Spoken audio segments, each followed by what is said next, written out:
Du coup, Déborah, toi, tu étais au bootcamp il y a, au mois de janvier, Oui, c'est ça?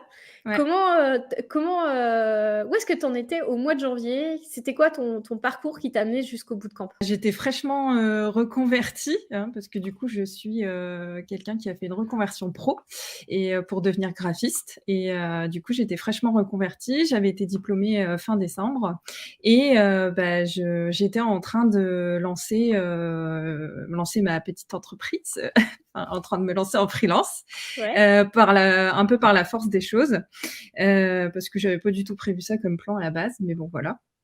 Et mais j'étais complètement, perdue, en fait. Je savais pas du tout, bah, je savais pas. Je trouvais ça cool en même temps de me lancer, même si je l'avais pas prévu tout de suite, mais en vrai, je savais pas du tout par quel bout m'y prendre. Je ne savais absolument pas me vendre avec mes clients, je ne savais pas absolument pas comment fixer mes prix, je savais rien faire, j'étais larguée totale. Et en fait, c'est une membre du campus que je connais qui était avec moi en formation qui m'a dit hey, mais regarde, va au bootcamp. Enfin, tu vas voir, Clem et Mumu, elles sont cool. Tu vas découvrir plein de trucs et tu vas voir, la formation du campus, c'est cool. Donc du coup, je suis venue au bootcamp et clairement, ça a changé ma vie. Voilà, on va Ah, pas se mentir. ça fait plaisir. Et du coup, juste avant, t'étais dans quel domaine, avant de faire ta reconversion? J'étais dans le social. OK. J'étais éducatrice spécialisée. OK, donc rien à voir avec le Rien. graphisme, tu venais pas du milieu de l'image, c'était Non. totalement, autre chose.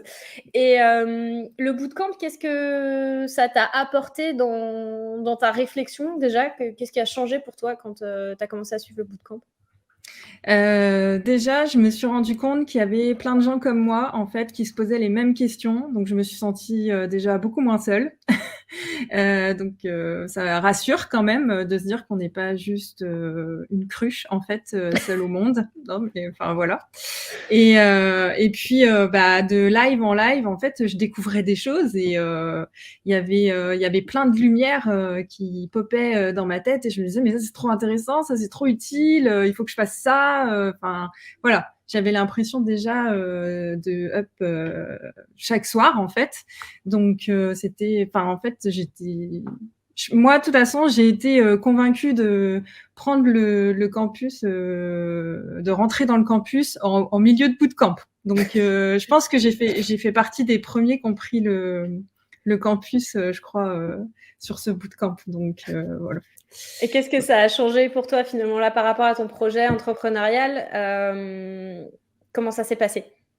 Alors, ce qui a clairement changé, enfin, ce qui a été vraiment le truc, phare, c'est que du coup, en fait, j'avais un client qui me tannait et donc en gros, principalement pour lequel je me suis lancée en freelance. Parce que du coup, il faut savoir que quand j'étais en formation, en fait, j'avais un portfolio à créer, pour mon diplôme et dans ce portfolio, il fallait présenter des vrais projets pro. Donc moi, j'avais, démarcher en fait des gens, mais par mon réseau perso, pour avoir des clients pour remplir mon portfolio. Mais du coup, c'était des prestations gratuites que j'avais offertes à ce moment-là pour remplir mon portfolio. C'était donnant-donnant. Donc c'était cool.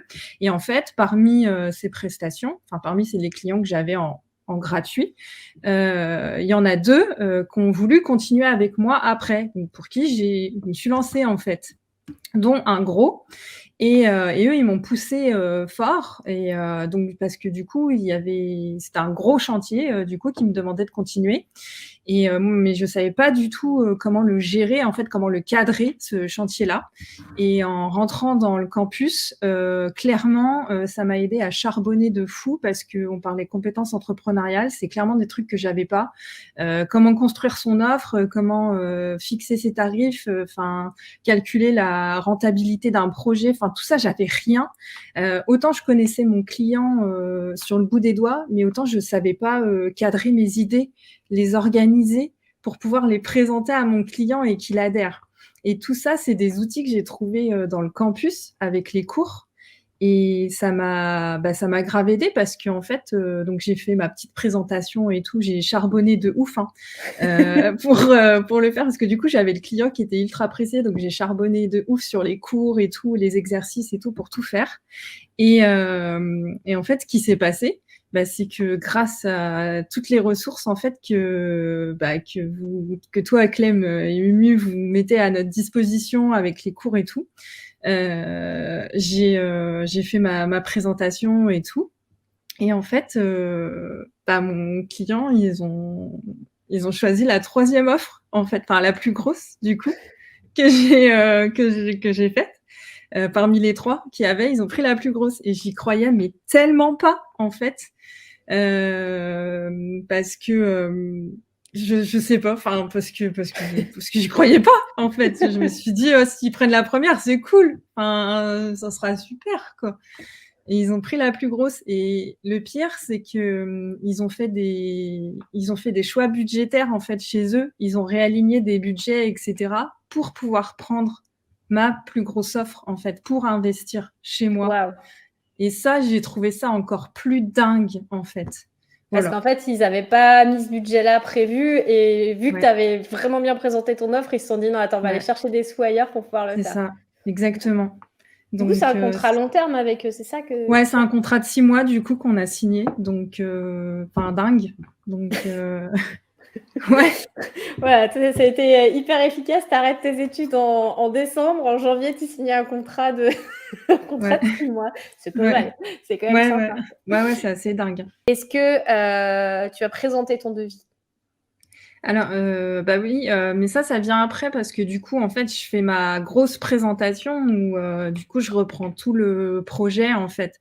C'est-à-dire toutes les bases du projet, toutes les problématiques du client. Je reprends tout avec eux, en fait, tout ce qu'on s'est dit dans nos échanges, pour, en gros, pour qu'on soit OK, en fait, sur, le fait que je les ai bien compris.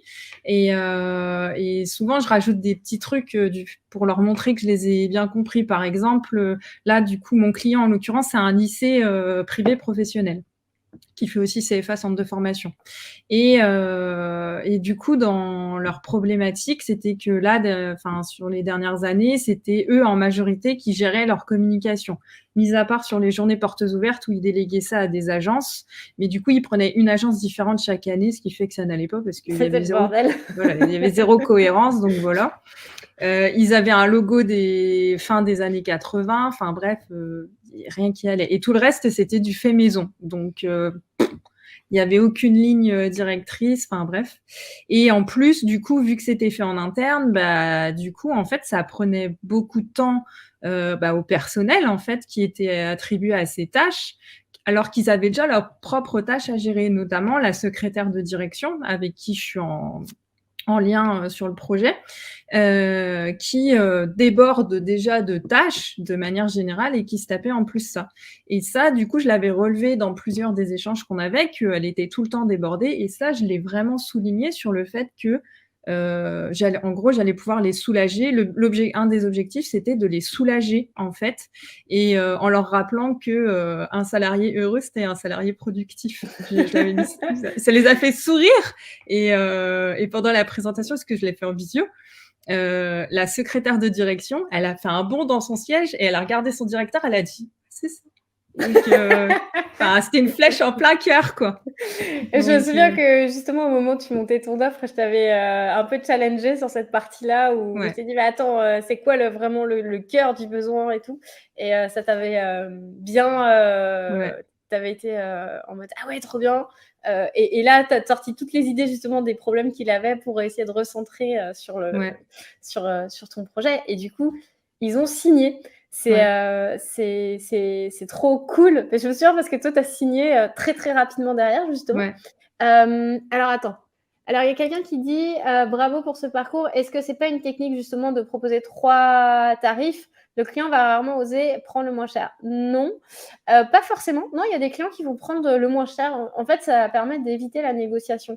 Mais en vrai, Mm. il n'y a pas que de montrer 3 tarifs qui comptent. Nous, on appelle ça la méthode Magellan. Là, on a un gros Ouais. pavé, puis vous avez plein de trucs à suivre pour que ça marche. Parce que juste montrer 3 tarifs, ça ne sert Mm. pas à grand-chose si c'est pas réfléchi, s'il n'y a Mm. pas vraiment creusé le client qui est derrière. Bien comprendre les problèmes du client, c'est la clé. Exactement. Et qu'est-ce que tu as préféré sur ton expérience du campus, justement? J'ai pas fini mon expérience du campus, hein, Oui, je suis c'est toute vrai. jeune, dedans. C'est une toute Donc jeune campeuse. je suis pas d'avoir terminé. Mais en tout cas, tout juste quand je l'ai intégré, c'est clair que, moi j'étais là, quand on parle de mon offre que je construisais, tu vois, je rebondis sur ce que tu disais. C'est clair que, tu as été derrière moi, tu m'as challengée parce que moi j'ai fait les montagnes russes, parce que j'ai rushé en fait sur ma présentation, sur, travailler mes tarifs et cetera, et j'ai fait les montagnes russes, émotionnelles en fait où, où je me suis fait des pics d'angoisse et je t'envoyais des messages à n'importe quelle heure et tout. En plus, il y a le décalage horaire. Donc, où je te disais, Clem, ça va pas du tout. Je sais pas ce que je suis en train de faire. Je comprends rien et tout. Et puis, en fait, 6 heures plus tard, je te renvoyais un message en disant, c'est bon, je me suis calmée, j'ai dormi, ça va mieux. Et toi, tu me répondais gentiment, tu vois, en me donnant des conseils et tout. Donc, franchement, merci beaucoup parce que c'était la folie dans ma tête. Donc, ça, franchement, merci. Sans ça, je m'en serais pas sortie. Surtout quand c'est la première fois, en plus, on est vraiment dépassé. Donc merci beaucoup pour cet accompagnement-là. Après, là, dans mon début du campus, il y a vraiment les premiers modules, en l'occurrence, c'est vraiment des modules qui retournent le crâne. Enfin, on va pas se mentir, c'est pas pour faire peur aux gens, hein, mais c'est des trucs importants et c'est vraiment des choses qui font travailler sur soi. Mais voilà, ça vous fait chauffer les neurones parce que c'est voilà, c'est des choses importantes sur lesquelles il faut travailler pour poser ses bases. Et pour vous dire, hein, moi, je les ai pas terminées encore complètement. Enfin, elles sont pas, mes modules, ils sont pas solides encore, mes premiers modules, mais parce que il faut le temps que le chemin il se fasse et qu'on se construise petit à petit. Mais voilà, voilà, j'ai fait des projets gratuits pour construire mon portfolio pour mon diplôme en fait. Et du coup, c'était du donnant-donnant que je faisais. Mais du coup, ça m'a permis, parce que moi, j'avais besoin de me construire un peu ma petite légitimité personnelle, de me tester aussi. Et puis, du coup, de me construire aussi un premier réseau pro finalement. Et puis finalement, en faisant ça, alors je dis pas qu'il faut faire du gratuit tout le temps, hein, c'est pas, après chacun voit midi à sa porte, mais moi, en tout cas, en faisant ça, j'ai eu 2 clients, sur ces projets gratuits que j'ai faits, qui m'ont directement dit, alors que j'avais pas passé mon diplôme encore: «Quand est-ce que vous vous lancez? Nous, on attend parce qu'on voudrait signer un contrat avec vous». J'étais là: «Calmez-vous, j'ai pas réfléchi». Trop cool. Bon. Et du coup, toi, tu as dit que tu avais pas hésité à rejoindre le campus. Tu as pas eu la moindre hésitation? Non. C'était direct. Non, mais c'est fou. En fait, c'est fou, c'est vrai, parce que j'ai fait plein de masterclass avant dans ma vie, enfin, dans les années précédentes, dans les mois précédents. C'est vrai que j'ai testé plein d'autres formats, et cetera, gratuits, pour voir un peu ce qui se faisait, chercher des ressources, et cetera, pour voir quel accompagnement pourrait me convenir. Et j'ai jamais transformé l'essai, j'ai jamais été convaincue, et cetera. Alors, peut-être que là, il y a le fait qu'on me l'ait recommandé, que du coup, il y avait déjà un petit sentiment de confiance du fait qu'on me le recommande.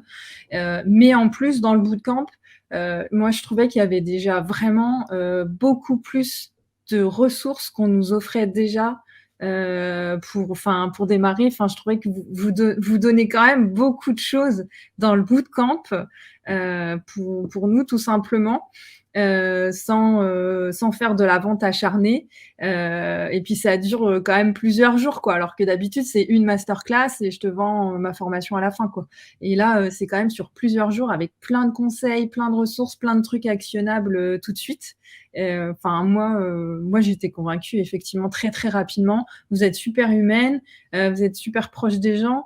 Enfin, vous reconnaissez les gens dans le chat de jour en jour et puis vous savez tout ce qui en est dans le campus. Enfin, c'est incroyable. Enfin, je veux dire, rien que pour le côté humain aussi. Enfin, faut le dire. Enfin, pour plein de choses comme ça. Voilà. Moi, j'ai pas hésité. Merci. C'est gentil.